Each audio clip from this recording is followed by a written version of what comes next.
Hello, welcome back. The fifth thing you need is imagination, and you want to combine imagination with success or with desire. Successful people seem to have a little bit of the thinking out of the box concept. They don't think like everyone else. They're not necessarily smarter, but they do think differently. And so you want to train yourself. Most people are afraid to be different. So over time, they conform to the thinking of other people, or, the people you hang out with. But you want to basically be comfortable with the idea that you're going to think a little differently.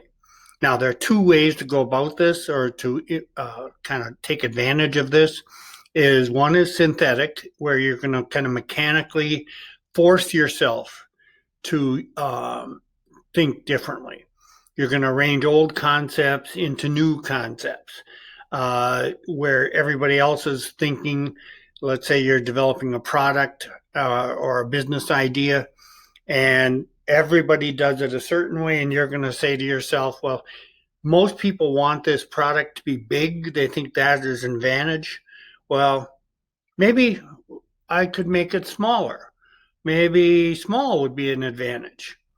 And, if everybody is doing it a certain way, you're going to just experiment a little. Now, most of them will probably turn out to not work and be bad. That's okay. Again, don't be afraid to fail, but try, think differently. The whole idea, for example, now this wasn't an example in the book, but drive-through windows, fast food, McDonald's, developed the idea of a drive-through window. Well, imagine somewhere in history, some banker was going through a McDonald's and used their drive-in window, and then came back to the bank and said, we've never done this before, but why don't we knock a hole in the wall and let cars drive up and hand money out through the hole in the wall? That is an example of imagination. Now, it didn't mean that person, came up with the idea. They adopted it from a different industry. So, again, these successful people tend to just look at other things, read trade journals outside of your own field. Go to the library and read magazines you've never read before. Look at the ads. How are other industries, how are other people doing things? And then look, instead of saying that's stupid or that won't work, try and think, would that work in my industry? So that's what you're going after with that. And then the other is a kind of a creative imagination where this happens to people all the time. You have hunches. You're driving along and you think of something.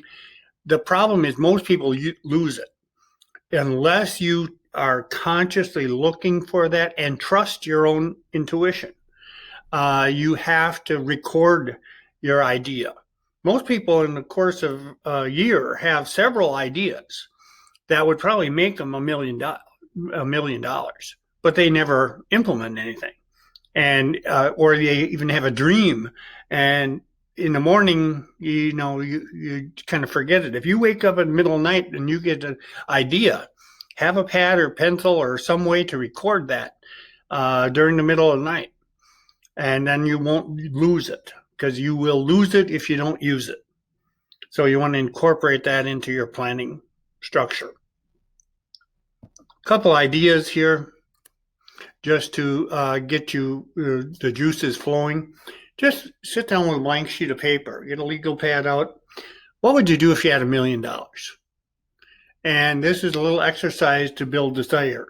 We said you want to incorporate imagination with desire. Well, we need some desire. Now, we hit some of this in the dream or the goal setting material, but you want to just take advantage of this idea right now, just for fun. Sit down with the pad and paper, exclude a house, because you can suck through $1 million pretty fast by buying a house.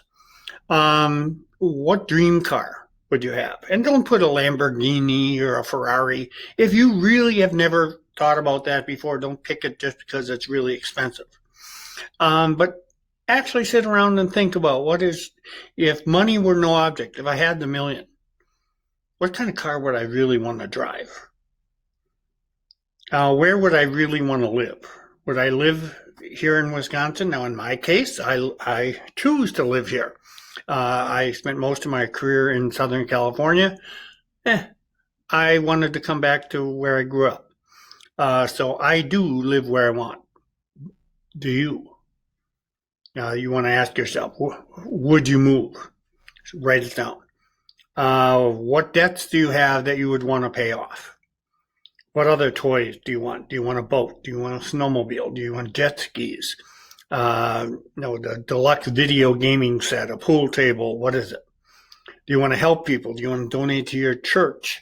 Do you want to go to the pastor or priest of your church and say, tell you what, if you ever get somebody who is needy in the congregation and they need help, come to me, and if they need $500, whatever, I will anonymously donate it. Or whatever the amount of money collected this next Sunday, I'll match it. Do you have some things like that you think would be cool? Put them on the sheet of paper. Travel, places you want to see, you want to visit, write them down. Investments, you want to set a certain amount of money aside every month for investing, write it down. You want a vacation home, you want to have a house on a lake or in the mountains, write it down. In my case, I have a little cabin on my property. We actually have two of them, one for me and one for my wife. I've always sort of wanted, I don't have to go drive 2-3 hours or travel to get away. And I already live out in the boonies. And I have a little cabin on the property, overlooks a lake, surrounded by trees, totally quiet, peaceful. And at least once a week, I go out to my little property or cabin and I spend the night. And that was always something I wanted. Well, I have that. You want a pond? I have a pond that's got fish in it. If I want to have my grandchildren go fishing, they can go take a fishing pole and literally catch perch right outside the cabin, right on my own property. So those didn't happen accidentally. At some point, I had an inspiration that that's something I wanted, and I implemented the plan. Now, once you have done that, take a few minutes and decide when you're going to have this money. When do you want to have each of these? Make a plan. And remember, the plan is, remember the SMART goals. You want to incorporate that into your action here. And so you put it together, whether it's business ideas that's short-term, long-term, whether one of these purchases, and then actually spend time visualizing. Use the things we've been talking about. Spend 5 minutes a day. Close your eyes, quiet place, get relaxed, and see yourself in possession of the cabin by the lake. See yourself in possession of the Corvette.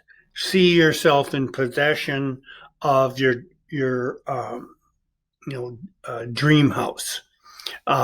See yourself in possession of the promotion that you are seeking at work. So whatever it is. On that note, we'll see you in the next one.